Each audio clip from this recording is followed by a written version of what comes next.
No, it was just the way you said it. You guys are scaring me. Why? Well, we just want you to watch this. It came from your phone. Don't you want to know what's on it? Yes, please.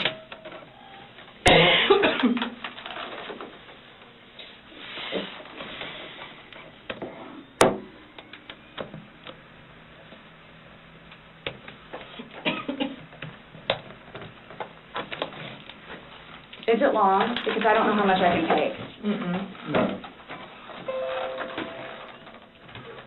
I don't know how much I can take. I don't know how to find your...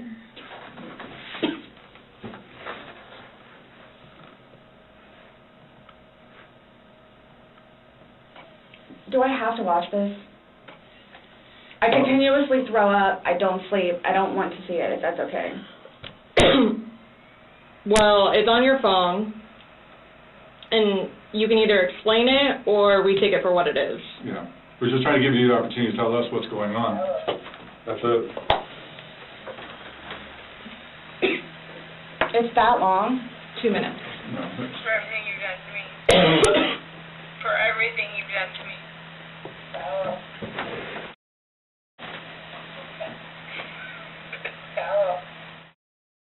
It's you, your voice. Stupid. Sarah. That's my name. Don't wear it on.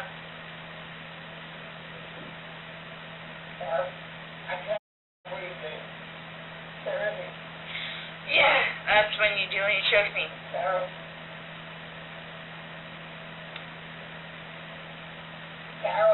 I don't want to watch it, please. I'll go first on this one. Chase, I'm gonna have to go against you on the setup of the room. I think the person you're talking to needs something. They need something to lean on, just a little something, just that corner. I'd get them so they're in the corner right there. I wouldn't sit right next to him. The thing that scared me half to death when he stood up and put his gun in her face or put his side over there, all she had to do was reach up there, grab that, and pop both of them, and she's out. You know, and then go down the hall if she knew how to work her way out of that. That completely freaked me out when he did that. His gun's right there in her face. It would just be really easy to get a hold of it. And I really think people need a thing to protect themselves just a little bit so they can at least get some comfort in there for themselves so you can help them relax. Because if not, they're going to be they don't know where to put their hands. And look at the way she's sitting. She's sitting all, bunched up and uncomfortable. And with their personalities, they're not going to be able to get her to loosen up a little bit. I think it's just a mess. Before they can get the video ready, she starts telling them that she doesn't want to watch it. She gets sick. She hadn't been sleeping. They missed their window here for shock value for this thing completely. There's no way to say, really? What's this? You said you didn't have a thing, and let's watch this. They don't shut up the whole time. There's not a spot in this entire interrogation where they're quiet more than 20 seconds, 15, 20 seconds tops. She says, I don't know how much I can take. There's the door to go in. Take what? What do you know about these? What do you think about this video? Tell me. And you just break it up and give it to them so they can start talking. And then she's pretty still while she's watching the video. No emotion, no, oh my God, no nothing, especially if she hasn't seen it before and she's not aware of it. There's no surprise there. There's no shock there. There's no horror there. And she just calmly sits back in her chair and she says, I don't want to watch it, please. And they turn it off for her at that point. And then so far we've seen no structure to an interrogation. There doesn't seem to be a goal. The woman detective talks, and then the guy detective talks, and they're asking two different questions. And just as he finishes a question and Sarah starts to answer, the woman starts asking another question. Nobody's in control. Nobody is leading. There's no teamwork here. There's no structure to what's going on. This thing is headed right for the squatter. I mean, it's in the squatter. And I don't think there's a way to get it out. Mark, what do you got? Yeah. So, Scott, I think you missed out on the shock value of the shirt. That's where they're going for the shock value. Okay, that's where it is. That's where clearly, this might be your first rodeo on this, Scott. So clearly you haven't seen this technique.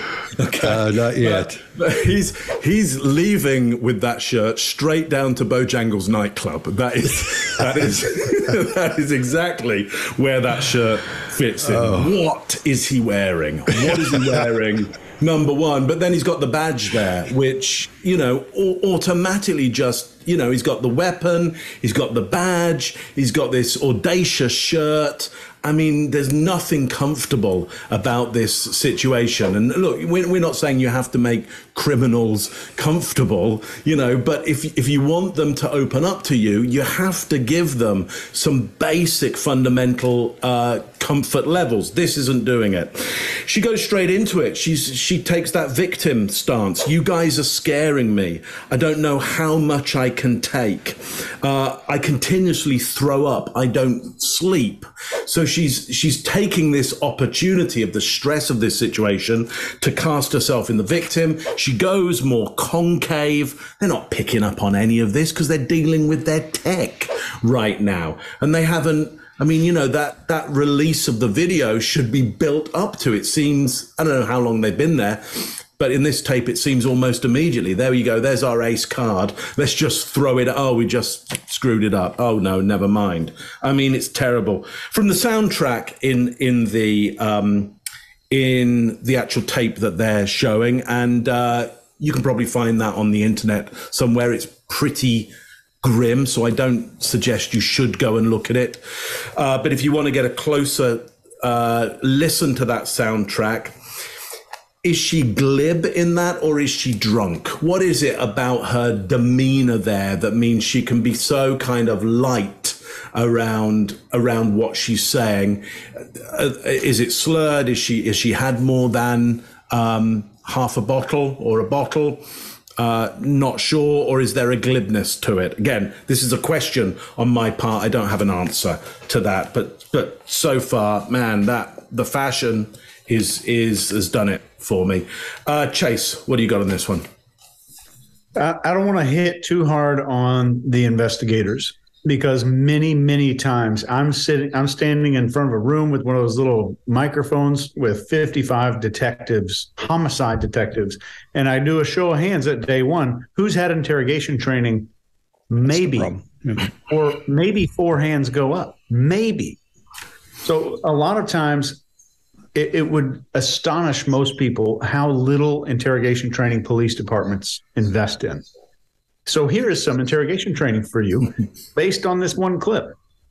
When you hear somebody's objections and initial requests in an interrogation room, objections, initial requests, or in almost any high-stress situation, they are using behavioral patterns that worked for them in the past. Greg says this all the time. The organism does what makes it successful. We carry a lot more from childhood into adulthood than we really realize. These patterns here are extremely revealing about her psychology and her behavioral patterns. Here's the question you should be asking yourself when you see anything even remotely similar to what you're seeing here. What is being used to escape a stressful situation? In Sarah's case, she's using fear, not injecting it, but talking about being scared. You guys are scaring me. And she's using being overwhelmed. I don't know how much I can take. These 2 things alone got her out of trouble before, I guarantee it. And if you're the interrogator, you will now know that will be the way that, she used to be to get out of stuff in the extreme. And she's going to do it later if you don't jump on them and use some training to stop those from the beginning of the interrogation, or to preempt some of those objections, because that's going to be the barrier to a confession. Greg, what do you got? Yeah, let's talk about interrogation for a minute. When we talk about interrogation, there are really 2 real schools of thought in today's world. One is Reed. The Reed technique goes from the supposition you've done all the work and you know the person's guilty and you're going after information, and use things that we refer to as themes. They are ways of letting a person out and feel okay about telling you that. In the Scharfian version, Hans Scharf, the brilliant Luftwaffe interrogator who used non-coercion on Americans. What he did was work your psyche, make you feel better about talking, gain trust, get you to do whatever it took. Either one of these has a certain set of approaches.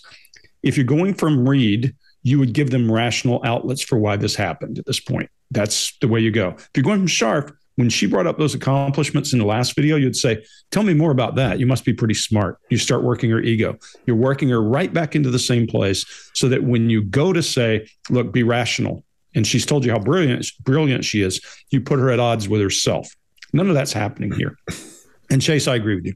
Few people get good interrogation training. It's the reason we all have jobs. If you watch her, when this whole thing starts, she's got a lip compression and internal dialogue. She does this. She's withholding something. We don't know what that is. Could be emotion, could be other information, but she's withholding something as this female detective sets that laptop up. And she goes to internal dialogue. She's thinking to herself something about what's going on. It could be, hey, what the hell are they doing?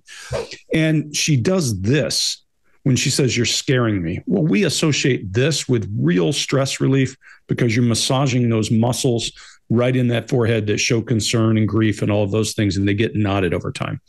I would say when she starts working through there and working through this thing, the why question is the most powerful one you can ask. It always works. Children ask it for a reason. When she says, you're scaring me, I'd say, why are we scaring you? Why? Simple question. You get her started in the process of answering. And then she asks the question, is it long? And Scott, when she says, is it long? And I don't know how much I can take. Hold on. I thought you didn't know this video. You tell me how long it is, and you tell me why you can't take it. That's what I want to know. That's all. I'd stop right there. That's a source lead. I always tell you guys, when a person brings something up, they're willing to talk about it. If you bring it up, they may not be, but that is a missed opportunity. They don't pay attention to her. They're not listening to her, and they're looking to each other. They came in with a plan. And this is the number one problem with interrogators. If I go in a room full of people who think they're good interrogators, most of them will say, I've always won arguments. That's not an interrogator. That's an arguer. That's our knucklehead from the Waukesha parade who is always won by barraging people with BS or some other way. Good interrogation is not that. I may look stupid just to win in a good interrogation. It's all about getting what I need, either a confession or information, and going after it. So the source leads are powerful. Okay, then this prop thing, know when to say when. Turn that damn thing off and turn and listen to what the source is saying, what the perpetrator's saying. She's moved from internal voice to emotional eye accessing at this point. Her torso, Mark, to your point, is caving in. She's shrinking into that chair. If you turn right now and talk to her and you use the right approaches, the right themes, you're going to get this person to start bleeding information because she's on the verge of going emotional and going into a shell. That's what you're looking for, and that's the beginning of it. You don't have to watch this. If you tell us what happened is the answer. You should say, I agree. Just tell us what happened. We're just trying to get the bottom of it. And this is what we can see. And she's almost moving into that, what I'd call a clamshell exoskeleton, where her feet are crossed under a chair and her voice is dropping and her body is caving in. Guys, and that chin is covering her throat. That's the beginning of pre-confession body language. And we know exactly how to get it to happen. What you don't do is go headlong at her and attack her. What you do is go, okay, tell us exactly what happened. Soften it, get there. And regardless of what space you have, I mean, we all have opinions about space. It all has to be built around mission. What usually is a doctrinal change from this is you carry no weapon whatsoever in any interrogation room. I'll go back to my SEER days when we had a guy named Rocky Gonzalez who struck a guy and he came out flying out of the room. We went and found out what happened. He said, I hit the guy and he turned into Bruce Lee. You never know who's in the room with you. You never know who's in the room with you. So we don't wear any kind of gear that they can get their hands on or any kind of weapons. Bad doctrine. And this is a bad start to an interrogation, regardless of what caused it. Just my opinion. Yeah. Now, if you don't know who we are, we're the Behavior Panel. Now, I'm Scott Rouse. I created the only online true crime course with Greg Hartley. Mark, let's we do that again. Just do your don't do the true crime the script from Star Wars. Okay. You can write that stuff, but you can't say it. Yeah. All right. If you don't know who we are, we're the Behavior Panel. I'm Scott Rouse. I'm a body language expert and analyst. I created the God. Now my brain is that thing's going. I'm trying to. Let's go to the next one.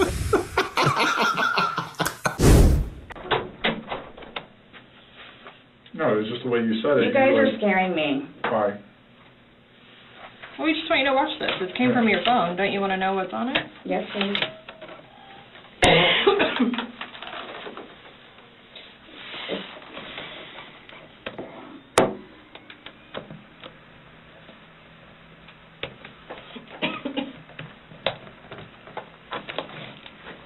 Is it long? Because I don't know how much I can take.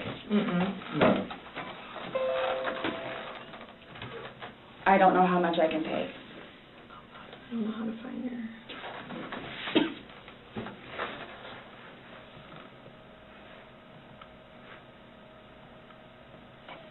Do I have to watch this? I continuously throw up. I don't sleep. I don't want to see it, if that's okay.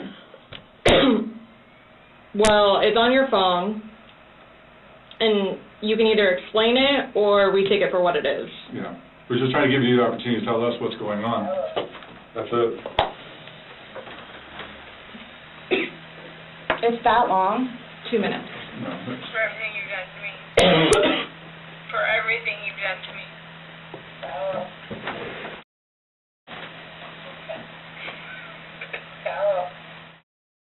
It's you, your voice. Stupid. Sarah. That's my name. Don't wear it on.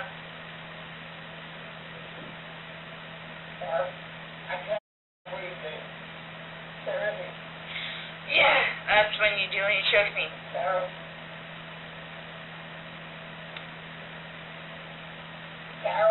I don't want to watch it, please. If you like this video, get the full body language breakdown and analysis on our main channel by clicking this video right here.